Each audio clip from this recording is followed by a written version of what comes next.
안녕하십니까. 건강부동산TV입니다. 지금 대전에서 두 개 아파트 단지가 동시에 지금 분양이 진행되고 있습니다. 대전역의 대라수 어썸브리지랑 목동의 모아일가가 청약 일정이 확정되고 모집 공고가 이제 동시에 나왔습니다.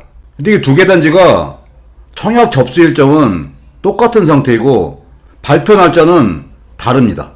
이런 부분 때문에 청약하시는 분들한테 유의해야 될 부분이 몇 가지가 있는데, 오늘은 청약하실 때 유의해야 될 사항에 대해서 살펴보는 시간을 갖겠습니다. 그 두 개 단지의 현장 위치를 한번 살펴보면, 모아일과 그란데 같은 경우는 목동 4구역 재개발로 인해서 분양되는 아파트 단지입니다. 대라수 어썸브리지 같은 경우는 삼성동에 이제 분양하는 아파트 단지예요. 최근에 이제 대전에서 분양한 아파트들 보면 이 목동 선화동 인근에 분양한 아파트 단지들이 많이 있습니다. 가장 최근에 분양했던 아파트가 선화 B구역 해머로더 센트럴인데, 목동 모아일가랑 거리가 이제 가까운 편이고, 그리고 작년 말이랑 올해 초에 분양했던 코오롱 하늘채 1차 한신더 이제 주상복합 아파트도 인근에 위치하고 있습니다. 이 대라수 어썸브리지 같은 경우는 대전역 인근에 위치하고 있지만, 현재 이제 분양이 이루어지고 있는 선화동이나 목동, 삼성동 같은 경우는 대전의 이제 구도심에 해당되는데, 구도심이 전반적으로 변화되는 과정에서 아파트 단지들이 계속 분양을 하고 있는 겁니다. 이 두 개 단지가 이제 동시에 분양되기 때문에 공급 타입이랑 공급 세대수를 한번 살펴보겠습니다. 목동 모아일가 같은 경우는 5구 타입이 9세대, 62A 타입이 27세대, 62B 타입이 64세대, 77 타입이 129세대, 84A가 28세대, 84B가 59세대, 이렇게 해서 총 316세대가 공급이 되는데, 가장 많은 공급 타입은 77 타입입니다. 특별 공급이 50%인 158세대, 일반 공급이 50%인 158세대가 공급이 됩니다. 반면에 이제 대전역 대라수 어썸브리지 같은 경우는 1차 단지랑 2차 단지를 구분을 해놨는데, 분양하는 타입은 84의 이제 단일 타입입니다. 1차 같은 경우 84A가 117가구, 84B가 24가구에서 141가구가 공급되고, 이 중에서 특별 공급이 70가구, 일반 공급이 71가구가 공급됩니다. 2차 단지도 공급되는 세대수는 똑같은데 1차, 2차 합쳐서 282가구가 공급이 됩니다.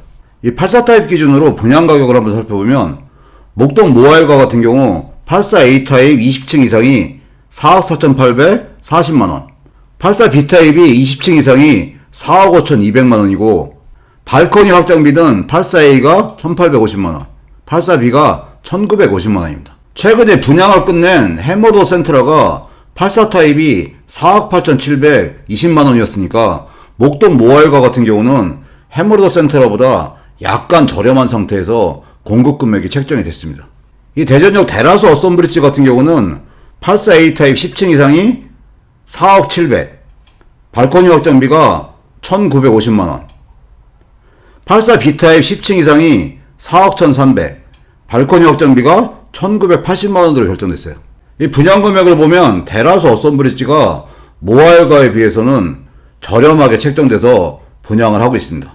그리고 또 두 개 단지가 차이 나는 게 중도금 부분인데, 목동 모아일가는 중도금이 60%이고 중도금을 적격대출을 받았을 경우에 이자 후불제가 적용됩니다. 반면에 이제 대라수 어썸브리지 같은 경우는 중도금이 40%예요.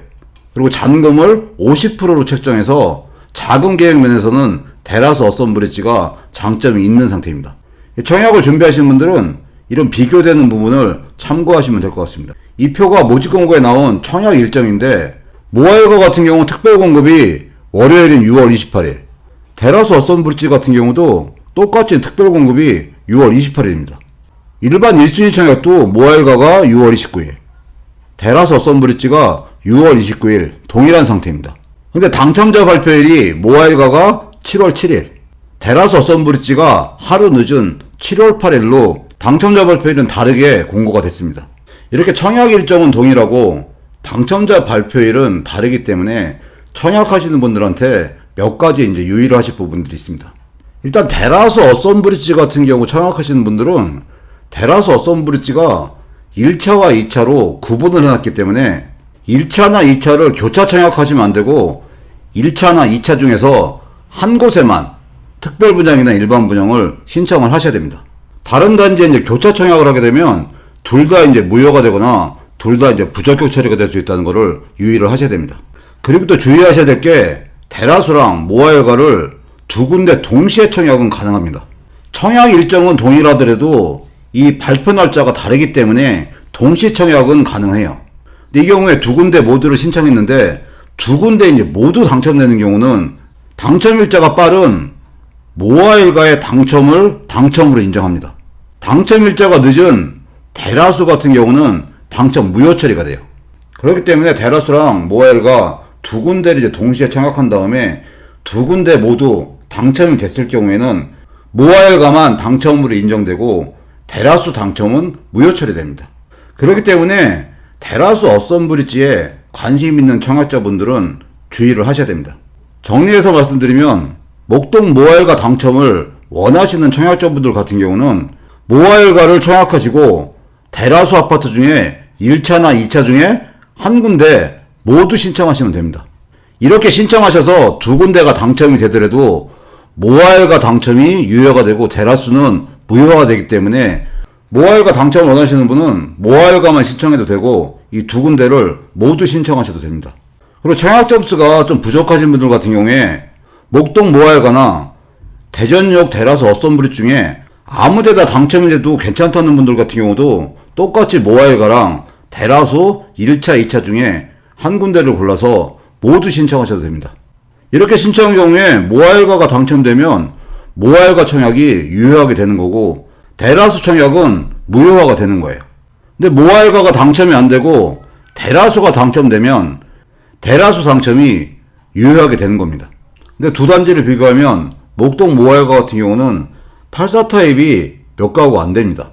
근데 대라수 어썸브리지 같은 경우는 84 이제 단일 평형이기 때문에 이런 부분 때문에 대라수 어썸브리지를 선호하실 수도 있고 이 대전역과 가까운 지리적 이점 때문에 대라수 어썸브리지를 선호하시는 분들도 계셔요.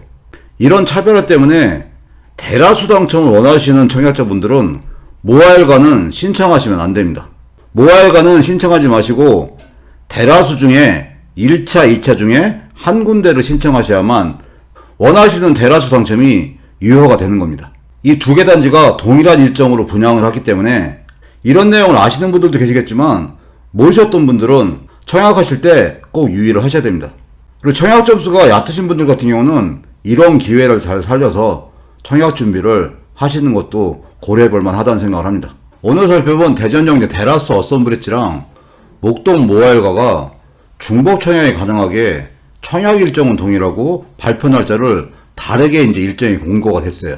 이 두 개 단지 같은 경우는 단점이 소규모 단지입니다. 이 대라수 어썸브리지 같은 경우 총 공급 세대 수가 282가구예요. 이 목동 모아일가 같은 경우는 재개발이기 때문에 조합원 배분 물량이 있지만 이 조합원 배분 물량까지 합쳐도 소규모 단지입니다. 각자 이제 장점도 있고 단점도 있지만 이런 소규모 단지의 단점 때문에 이 청약 대기자분들 중에서 청약 점수가 높으신 청약자분들 같은 경우는 청약하지 않을 확률이 많이 있는 상태예요. 이렇게 청약에 대해서 선호도 편차가 큰 아파트 단지가 청약을 할 때 본인의 청약 점수나 청약 여건을 잘 파악하셔서 청약을 하시는 것도 청약 점수가 얕으신 분들이 청약에 당첨될 수 있는 그런 청약 전략이라는 생각을 합니다. 오늘 영상 여기까지고요. 시청해주셔서 감사합니다.